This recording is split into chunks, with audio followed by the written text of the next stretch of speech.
नमस्कार बच्चों, welcome back. क्या आप जानते हैं कुछ शेप्स ऐसे होते हैं जो घुमाने के बाद में वे बिल्कुल सेम दिखाई देते हैं। फॉर एग्जांपल फैन के ब्लेड्स हुए या फिर कार की व्हील्स हुई। ऐसे ही फिगर को मैथमेटिक्स के कंसेप्ट में कहते हैं रोटेशनल सिमेट्री। जी हाँ, मैथमेटिक्स में भी कुछ शेप्स ऐसे होते हैं जो घुमाने के बाद में बिल्कुल सेम दिखाई देते हैं। उस कंसेप्ट को हम कहेंगे रोटेशनल सिमेट्री। तो आज हम पढ़ते हैं रोटेशनल सिमेट्री के बारे में। जो पहला एग्जाम्पल मैंने लिया है वो लिया है मैंने स्क्वायर का।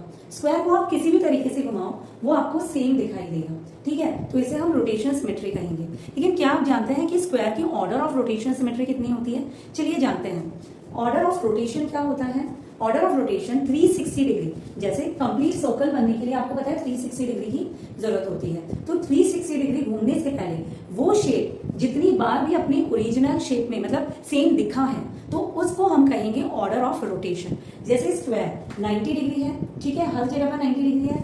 ये मैंने फर्स्ट राउंड लिया मतलब मेरा फर्स्ट ऑर्डर पूरा हुआ। देन मैंने सेकंड राउंड लिया तो मेरा सेकंड ऑर्डर पूरा हुआ। फिर मैंने थर्ड राउंड लिया तो मेरा थर्ड ऑर्डर पूरा हुआ। और फोर्थ बार घूमने के बाद में कंप्लीट 360 यानी ओरिजिनल पोजीशन पर आ गया। इसका मतलब स्क्वायर को मैं ओरिजिनल पोजीशन पर लाने के लिए मैंने कितनी बार घुमाया है? 4 बार। तो उसे हम क्या कहेंगे? Order of rotation. तो स्क्वायर का ऑर्डर ऑफ रोटेशन कितना होगा? 4। 90 इंटू 4 करोगे तो 360 डिग्री बन जाएगा। उसी तरीके से इक्विलैटरल ट्रायंगल का एग्जांपल लीजिए। इक्विलैटरल ट्रायंगल को जब हम 120 डिग्री में घुमाएंगे तो वो अपनी ओरिजिनल शेप में आएगा, तो उसे तो हम रोटेशनल सिमेट्री कहेंगे। लेकिन अपनी ओरिजिनल पोजीशन में आने के लिए यानी 360 डिग्री में के बाद में जब वो अपनी ओरिजिनल शेप में आएगा तो उसे हम ऑर्डर ऑफ रोटेशन कहेंगे। तो जैसे जब मैं फर्स्ट टाइम जब इसे कंप्लीट कर रही हूँ 120 डिग्री तक तो वो मेरा फर्स्ट ऑर्डर हुआ। देन सेकंड के लिए अगेन 120 प्लस 120 कितना हो गया? 240, तो 2 ऑर्डर हो गए। और थर्ड ऑर्डर के लिए अगेन मैं 120 डिग्री को प्लस करूंगी तो it is going to be 360 degree. यानी अपनी ओरिजिनल पोजीशन में आने के लिए इसका ऑर्डर ऑफ रोटेशन कितना होगा? 3।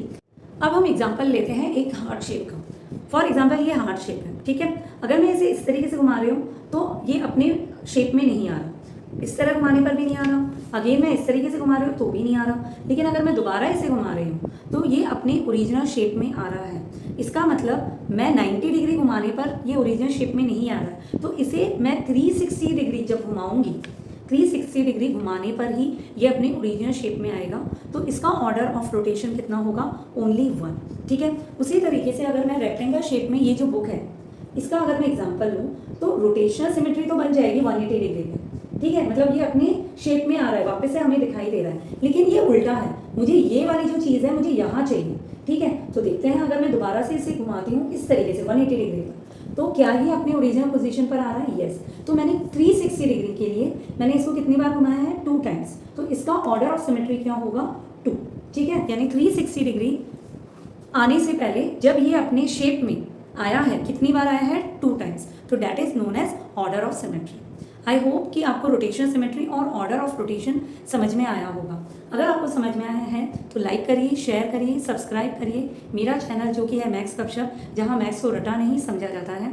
अगले वीडियो के लिए कमेंट करिए कि कौन से टॉपिक पर मैं वीडियो डालूं और एक क्वेश्चन पूछूंगी, उसका आंसर कमेंट में ज़रूर बताइएगा। Bye, have a nice day.